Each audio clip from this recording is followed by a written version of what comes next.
So if you remember last week, Ariel Blanchard brought us a fire list of new spots to try in Greenville, and quite frankly, I don't know how she keeps up with it all, meaning she's got a 2.0 list for us to dive into today. Ariel, you've got a heartbeat on this town, I tell you, like none other, and you got some fresh picks for us today. And can I tell you, there's even more happening than just these picks, so just stay tuned. There's so much happening, it's ridiculous. I think we're having a little bit of a restaurant boom right now, which is fun. It is so fun. Kind of that post-COVID where there was such a lull. Such a lull, and we needed that uptick and some new fresh things. And you know, it's great to see the old restaurants maintaining and staying open, but then adding some new blood in is pretty great. A lot of new concepts, not just different, not just things we know in a new way, completely different. So before we get to your list, I would love to know when you're out and about, not just grand opening, what do you look for in these new places? Well, I'm looking for the hospitality. How do they treat people who are there? Do they treat everyone equally? Is there clear favoritism? You know, sometimes that happens. True.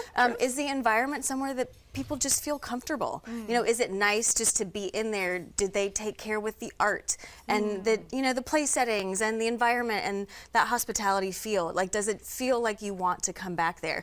And then, of course, the food. Is it good? That's true. Very, very true. Is it consistent? You know, do I feel like if I'm going to tell someone, oh, you've got to go try this new place, will they also have a really good experience? Yeah. And that's what tells me this place, whatever the new place is going to have some staying power. That is a great point. And one thing I love too with servers, when they tell me maybe a little ism about the place, hey, this was from a local artist, or this brick was kept from the original building. So there's one topping your list. Tell me about your first one. We're excited to get to know this one, Ariel. Okay, come on, 864. Just love Dana and all that she's done for the Woodside community. Well, she opened up a second spot over in Nickeltown. And what is important about this is that she definitely has the ability to create a restaurant empire. Like that's in her DNA, but she's not adding extra places to do that. She's doing that in order to help the communities that she's in. So, you know, come Thanksgiving and Christmas and holiday times, and when folks need a coat drive, she's going to be the one that jumps in and does that in the communities where she has her restaurants. So without further ado, let's talk about this food though. It's amazing. Talk about it. So good. I mean, you've got elote, you've got tacos, you've got bowls, and they actually have their liquor license at the new spot. So if you want to get yourself a little ranch water, you know, a real light, refreshing beverage for the summer, that's a perfect place to do that. Yeah, a little Taco Tuesday, a little margarita or something there. And I know course. she recently had a Food Network debut, even on more Bobby highlight. Flay. I mean, she was competing against Bobby Flay. I mean, so not to mention just the ability to run two restaurants now, but she actually got thrown into an environment that I can't even imagine the pressure of, and managed to do incredibly well. She sure did. We'll definitely want to go out there and support her second location. And speaking of a tried and true, also kind of having a reopening of sorts. A reopening. So Scout's Donuts decided to knock out some walls next door. There's my daughter right there enjoying a donut. She posed perfectly for that. So they decided to just knock out some walls next door and add in a whole coffee shop.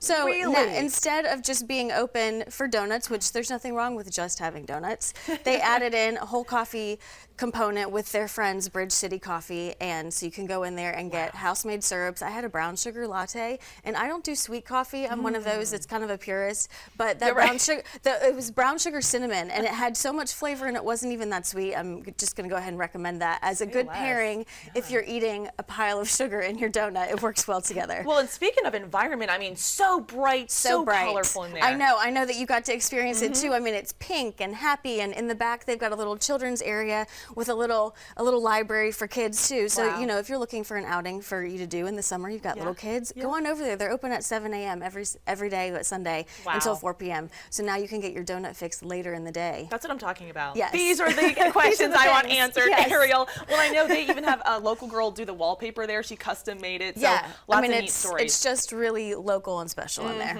And speaking of a special spot, in Simpsonville, a little bit out of the Greenville woods, there's Scuffletown Food Truck Park.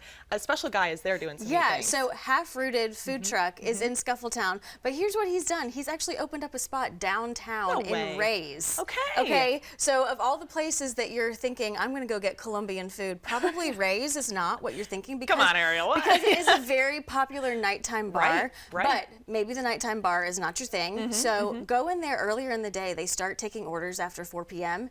And so you can go in there when it's fairly empty. And I mean, look at that. You've got salchipapas, you got a burger, that's it's like dripping with cheese and sauce and all the great things. Bless. The empanadas, they just posted something yesterday that was like, you know, whatever's wrong with your life, empanadas can fix it, essentially. And I kind of think that might be true. Yes. And these salchipapas, my daughter devoured this. I mean, it's hot dog, deep fried hot dogs with fries and quail eggs.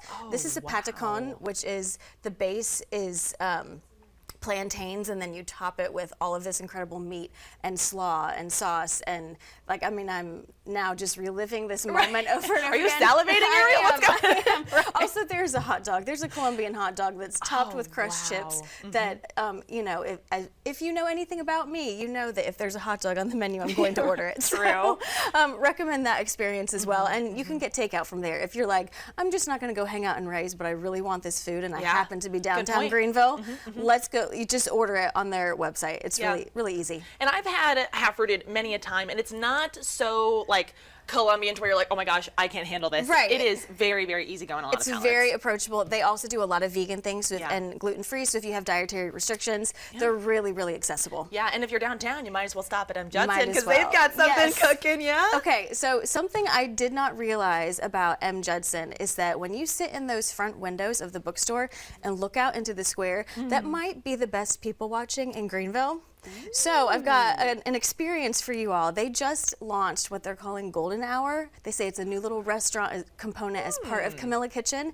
And it's a happy hour. It starts at 4 p.m., goes to close every day. So you've got great wines on the list, but then these really delicious, savory little bites. So like on screen right now, you've got these little muffins. They're chorizo and cheese. You've got marinated olives. You've got mushroom puffs, a snack mix. Very small, affordable bites. Actually, like each of those things was like $3 or $6. So we're not talking about, you know, making a huge investment, but the investment in yourself while you're sitting there watching the people. I mean, it's amazing. We saw John Nolan with, you know, with history tours doing a whole thing. The Segway tours came by. You see tourists, you see locals, and I think we sat there for an hour longer just because we were so fascinated by the people, and of course the food was really great as well. Yeah, well, it's basically free at that point because you got so much entertainment. That's girl math. So much energy. Yes, that's girl math. And it was one of those things. It was like, should we come back tomorrow and see who else is out here? I mean, it was just so much fun to do that, and I hadn't ever thought of sitting there and looking outside. I mean, I sat in the square, or I've sat all the way inside in M. Judson with a book because obviously.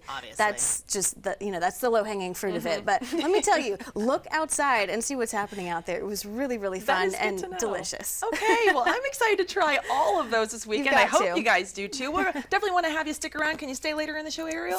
Yeah, I think so. Just a little bit, she says. Well, she's got to find more places. An amazing lineup, Ariel. Thank you so much. Thank you. And I'm sure you've got your sights set on some new places, so we'll check in with you in a little bit for that.